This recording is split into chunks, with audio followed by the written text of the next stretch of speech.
क्या चाइना के सदर जी जिनपिंग ने डोनाल्ड ट्रंप को ये इत्मीनान दिया है कि वो ताइवान के ऊपर हमला नहीं करेंगे जब तक ट्रंप सदर रहेंगे?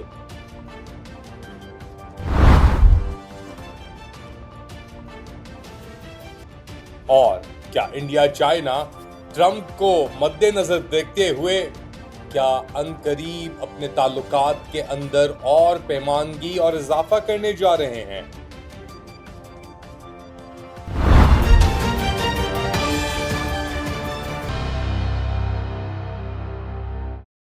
लेट अली शो यू के इस एपिसोड में आप सबको खुशामदीद।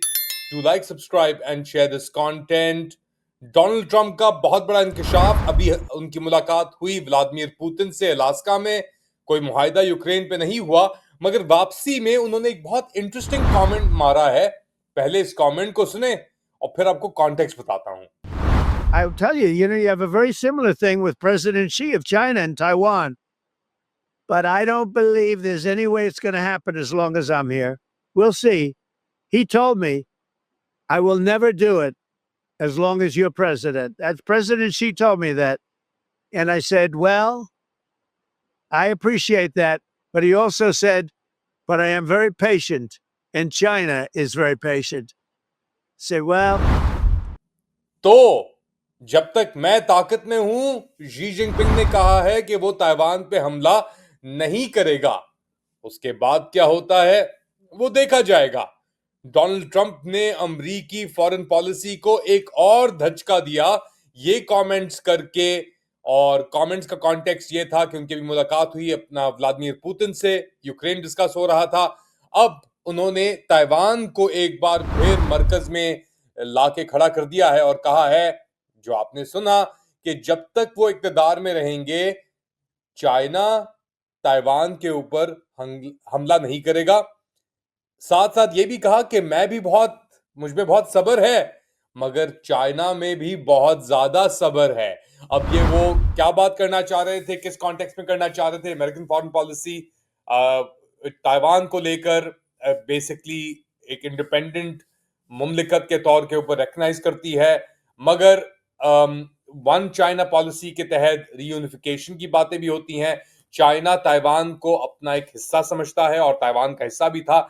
जब 1948 के अंदर कोमिंगटांग की हुकूमत भागी थी बीजिंग से, तो वो ताइवान में जाके सेटल हुई थी। और 1900 मेरे ख्याल से आप लगा लें 60s तक एटलीस्ट, चाइना की जो सीट थी यूनाइटेड नेशंस अक़वाम मुत्तहिदा में, वो भी ताइवान उसको एसपीआरसी के तौर पे ऑक्यूपाई कर रहा था। फिर ऑब्वियसली रिलेशनशिप अमेरिका और चाइना के दरमियान निक्सन दौर के अंदर, अर्ली 70s के अंदर, पाकिस्तान के अंदर भी वो हमवार किया। किसिंजर की ट्रिप्स को याया खान ने कवर प्रोवाइड किया। इस तरफ पाकिस्तान बांग्लादेश ईस्ट पाकिस्तान को खो रहा था, उस तरफ याया खान ट्रिप फैसिलिटेशन कर रहे थे, आइटेनरी बना रहे थे, ट्रैवल एजेंट बने हुए थे हेनरी किसिंजर के, उनकी सीक्रेट ट्रिप्स चाइना को। और फिर उसके बाद निक्सन की जो मुलाकात हुई माओ जेडुंग से, और फिर रिलेशनशिप्स एक बार फिर खुल गए। अब एक बार और वही सुनहरी मौका है। बेसिकली चाइनीज जो सिफारत खाना है वाशिंगटन डीसी में, उसने भी कहा कि जी ताइवान का जो टॉपिक है वो सबसे अहम मौजू है अमरीकी और चाइनीज ताल्लुकात के अंदर, या चाइना अमरीकी ताल्लुकात के अंदर। और साथ साथ ये भी कहा एम्बेसी स्पोक्समैन लियू पेंगयू ने स्टेटमेंट में कि अमरीकी गवर्नमेंट को एक चाइना पॉलिसी यानी वन चाइना प्रिंसिपल जो है उसके साथ मुत्तहद रहना चाहिए, उसका एहतराम करना चाहिए।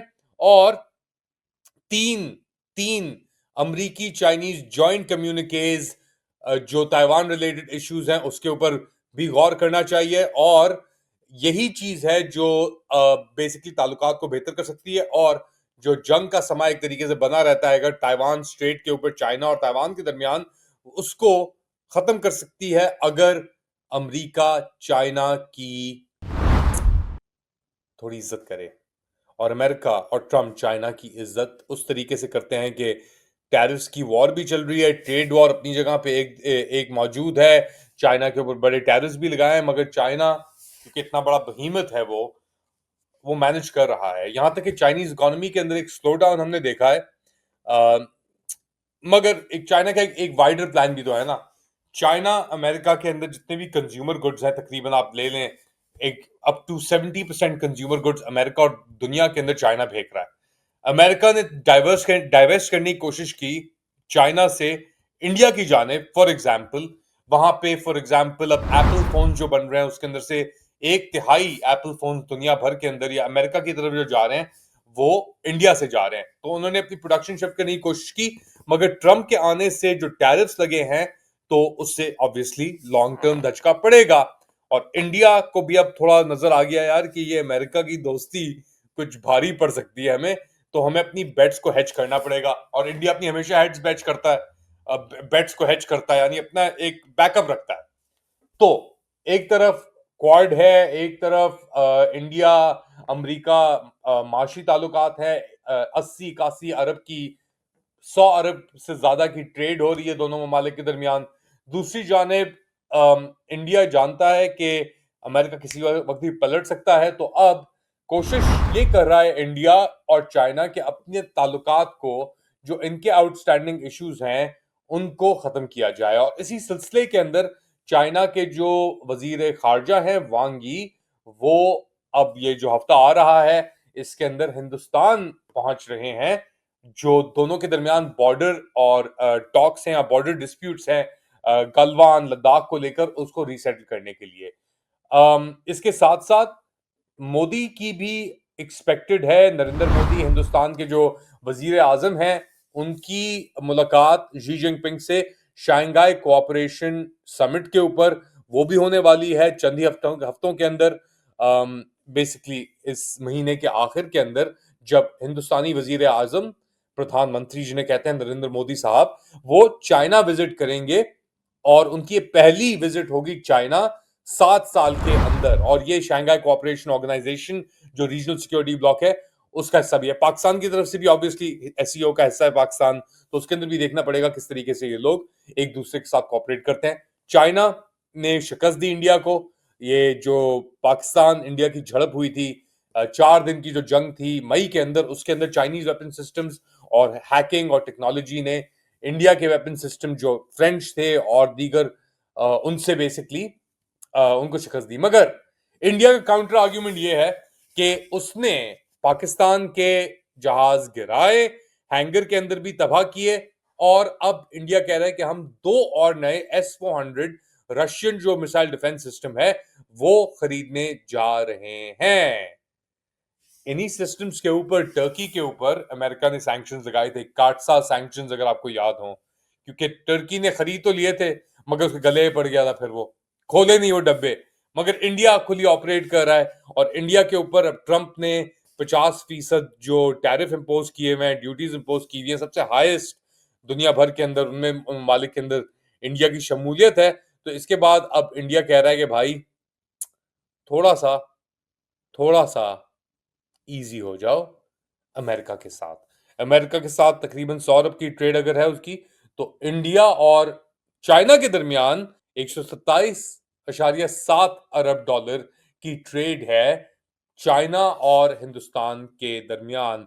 डायरेक्ट फ्लाइट जो सस्पेंड हो गई थी 2020 गलवान इंसिडेंट के बाद, वो भी जारी हो चुकी हैं। ट्रेड बैरियर्स भी इजी हैं। तो ब्रिक्स के अंदर एक कॉमन करेंसी की बात भी हो रही है। इंडिया को एक साइड चूज करनी होगी, एज इन के वो अपने आप को अमेरिका के कैंप के अंदर हमेशा नहीं पा सकता। बैलेंसिंग अच्छी कर ली इंडिया ने, मगर अब वक्त आ गया है कि इंडिया देख रहा है कि यार चाइना, रशिया, और अगर हम ये जो ब्रिक्स का जो कॉन्सेप्ट है इसका ब्लॉक का, इसको अगर हम तरजीह दें, बढ़ाएं आगे, तो हमारे लिए बेहतर हो सकता है। क्योंकि अमेरिका के साथ दाल फिलहाल कल नहीं रही। आप लोग क्या समझते हैं बताएं मुझे कमेंट सेक्शन के अंदर। Do like, subscribe and share this content. अपना ख्याल रखिएगा। अगली बार तक कुछ ही घंटों में दोबारा हाजिर होऊंगा अपडेट के साथ। तब तक के लिए अल्लाह।